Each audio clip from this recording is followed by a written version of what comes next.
Life is complex. Join us for the simple gifts of wisdom, love, and delight in the written word. Plato's Dialogue, Gorgias, Part 14. How confident you are, Socrates, that you will never come to harm. You seem to think that you are living in another country, and can never be brought into a court of justice, as you very likely may be brought by some miserable and mean person. Then I must indeed be a fool, Callicles, if I do not know that in the Athenian state any man may suffer anything. And if I am brought to trial and incur the dangers of which you speak, he will be a villain who brings me to trial. Of that I am very sure, for no good man would accuse the innocent. Nor shall I be surprised if I am put to death. Shall I tell you why I anticipate this? By all means. I think that I am the only, or almost the only Athenian living, who practices the true art of politics. I am the only politician of my time. Now, seeing that when I speak my words are not uttered with any view of gaining favor, and that I look to what is best and not to what is most pleasant, having no mind to use those arts and graces which you recommend, I shall have nothing to say in the justice court. And you might argue with me as I was arguing with Polus. I shall be tried just as a physician would be tried in a court of little boys at the indictment of the cook. What would he reply under such circumstances if someone were to accuse him, saying, "Oh, my boys, many evil things has this man done to you. He is the death of you, especially of the younger ones among you, cutting and burning and starving and suffocating you, until you know not what to do. He gives you the bitterest potions, and compels you to hunger and thirst. How unlike the variety of meats and sweets on which I feasted you! What do you suppose that the physician would be able to reply when he found himself in such a predicament? If he told the truth, he could only say, 'All these evil things, my boys, I did for your health.' And then would there not just be a clamor among a jury like that? How they would cry out! I dare say. Would he not be utterly at a loss for a reply? He certainly would. And I, too, shall be treated in the same way, as I well know, if I am brought before the court. For I shall not be able to rehearse to the people the pleasures which I have procured for them, and which, although I am not disposed to envy either the procurers or enjoyers of them, are deemed by them to be benefits and advantages. And if anyone says that I corrupt young men and perplex their minds, or that I speak evil of old men and use bitter words towards them, whether in private or public, it is useless for me to reply as I truly might. All this I do for the sake of justice, and with a view to your interest, my judges, and to nothing else. And therefore there is no saying what may happen to me. And do you think, Socrates, that a man who is thus defenseless is in a good position? Yes, Callicles, if he have that defense, which, as you have often acknowledged, he should have. If he be his own defense, and have never said or done anything wrong, either in respect of gods or men. And this has been repeatedly acknowledged by us to be the best sort of defense. And if anyone could convict me of inability to defend myself or others after this sort, I should blush for shame, whether I was convicted before many, or before a few, or by myself alone. And if I died from want of ability to do so, that would indeed grieve me. But if I died because I have no powers of flattery or rhetoric, I am very sure that you would not find me repining at death. For no man who is not an utter fool and coward is afraid of death itself, but he is afraid of doing wrong. For to go to the world below, having one's soul full of injustice, is the last and worst of all evils. And in proof of what I say, if you have no objection, I should like to tell you a story. Very well, proceed. and then we shall have done. Listen then, as storytellers say, to a very pretty tale, which I dare say that you may be disposed to regard as a fable only, but which, as I believe, is a true tale, for I mean to speak the truth. Homer tells us how Zeus and Poseidon and Pluto divided the empire which they inherited from their father. Now in the days of Kronos there existed a law respecting the destiny of man, which has always been and still continues to be in heaven, that he who has lived all his life in justice and holiness shall go, when he is dead, to the islands of the blessed, and dwell there in perfect happiness, out of the reach of evil. But that he who has lived unjustly and impiously shall go to the house of vengeance and punishment, which is called Tartarus. And in the time of Kronos, and even quite lately in the reign of Zeus, the judgment was given on the very day on which the men were to die. The judges were alive, and the men were alive, and the consequence was that the judgments were not well given. Then Pluto and the authorities from the islands of the blessed came to Zeus, and said that the souls found their way to the wrong places. Zeus said, I shall put a stop to this. The judgments are not well given, because the persons who are judged have their clothes on, for they are alive, and there are many who, having evil souls, are apparelled in fine bodies, or encased in wealth or rank, and, when the day of judgment arrives, numerous witnesses come forward and testify on their behalf that they have lived righteously. The judges are awed by them, and they themselves too have their clothes on when judging. Their eyes and ears and their whole bodies are interposed as a veil before their own souls. All this is a hindrance to them. There are the clothes of the judges and the clothes of the judged. What is to be done? I will tell you. In the first place, I will deprive men of the foreknowledge of death, which they possess at present. This power which they have, Prometheus has already received my orders to take from them. In the second place, they shall be entirely stripped before they are judged, for they shall be judged when they are dead. And the judge too shall be naked, that is to say, dead. He with his naked soul shall pierce into the other naked souls, and they shall die suddenly and be deprived of all their kindred, and leave their brave attire strewn upon the earth. Conducted in this manner, the judgment will be just. I knew all about the matter before any of you, and therefore I have made my sons judges, 2 from Asia, Minos and Rhadamanthus, and 1 from Europe, Aeacus.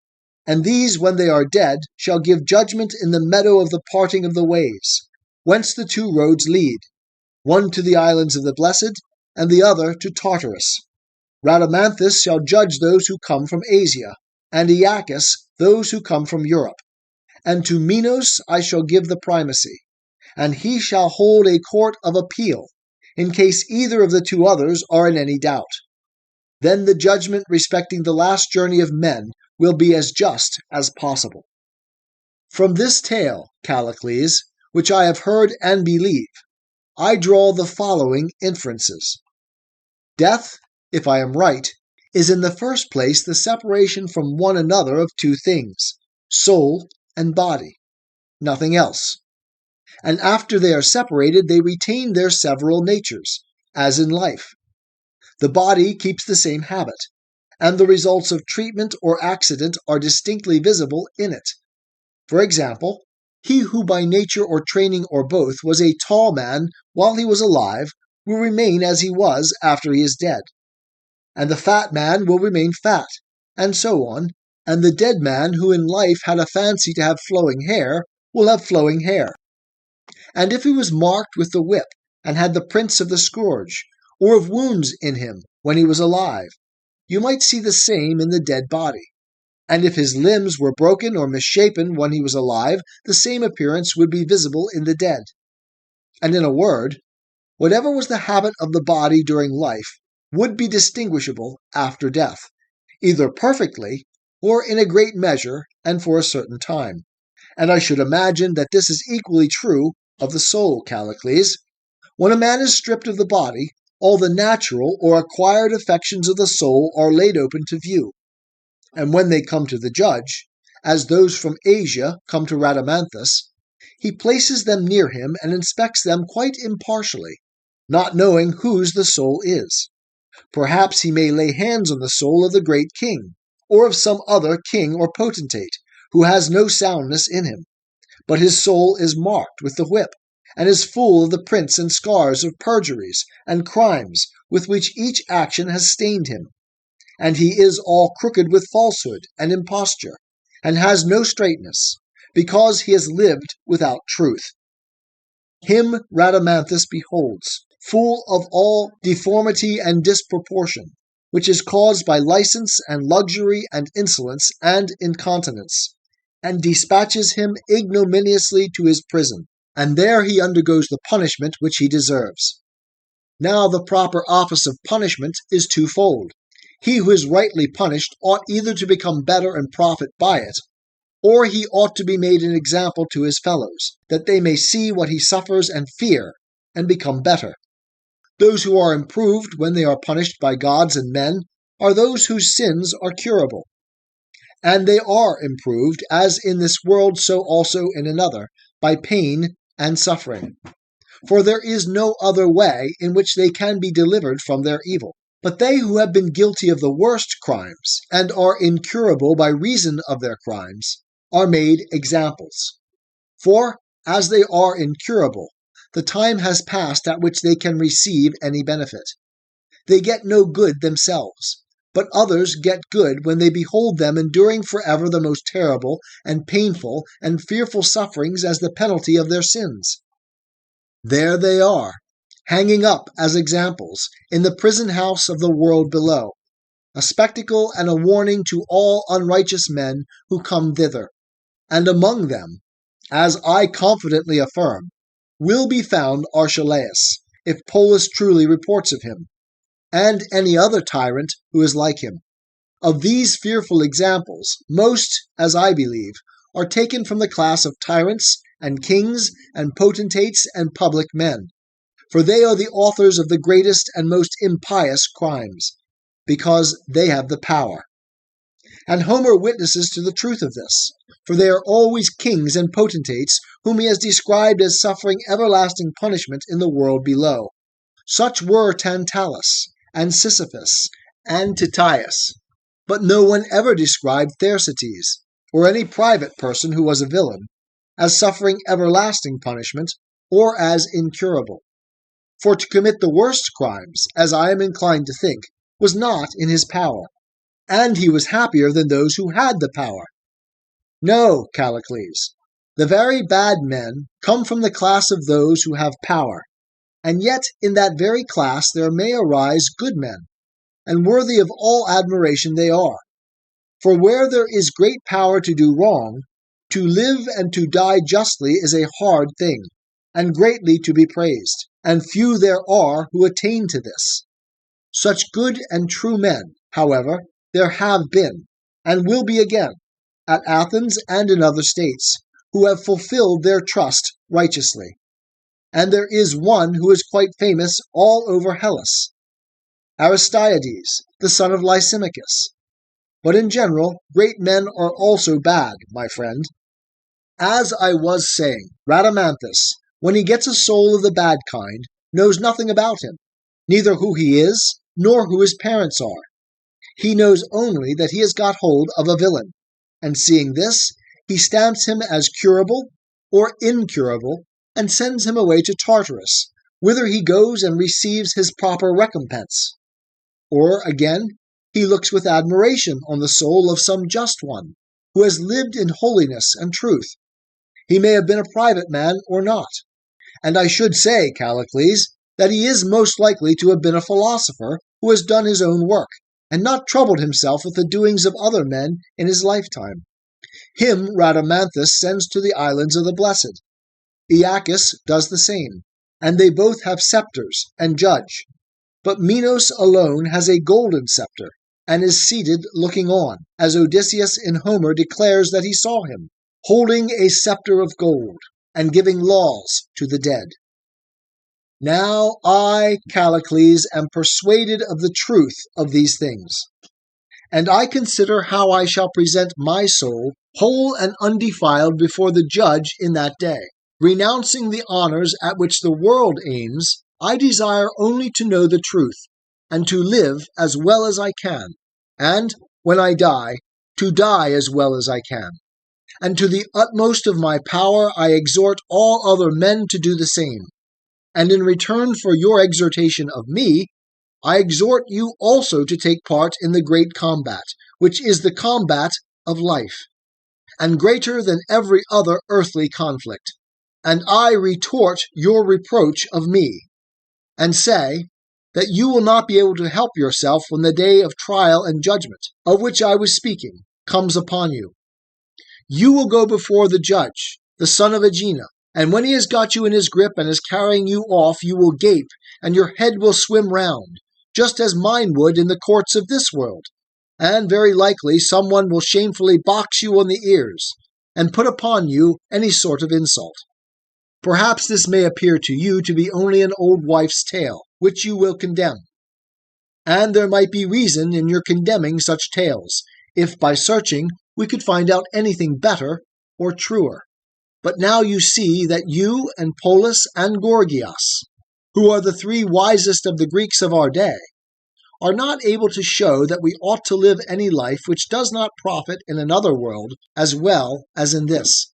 And of all that has been said, nothing remains unshaken but the saying that to do injustice is more to be avoided than to suffer injustice, and that the reality and not the appearance of virtue is to be followed above all things, as well in public as in private life, and that when anyone has been wrong in anything, he is to be chastised, and that the next best thing to a man being just is that he should become just, and be chastised and punished.